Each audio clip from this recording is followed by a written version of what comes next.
వాళ్ళు సభ పెట్టి అక్రమంగా దోచుకున్న సొమ్ముతో సభ పెట్టుకొని అసలు అది ఏందో ఏడుపు అర్థమే కాదు.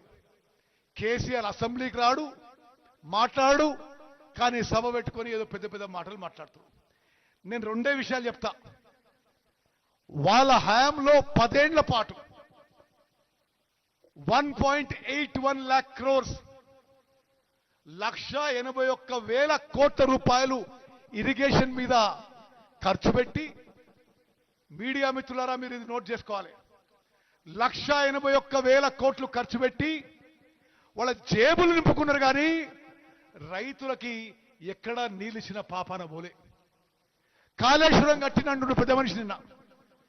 కాళేశ్వరం వాళ్ళ హయాంలోనే కట్టిండ్రు, వాళ్ళ హయాంలోనే కూలిపోయింది. నిస్సందేహంగా ఏ ఎంక్వైరీ అయినా సరే, ఏ రిపోర్ట్ అయినా సరే, వాళ్ళ అసమర్థత, వాళ్ళ దోపిడీ విధానం, వాళ్ళ కమిషన్ల కక్కుర్తి వల్లనే కాళేశ్వరం కూలిపోయిందని స్పష్టంగా వస్తుంది.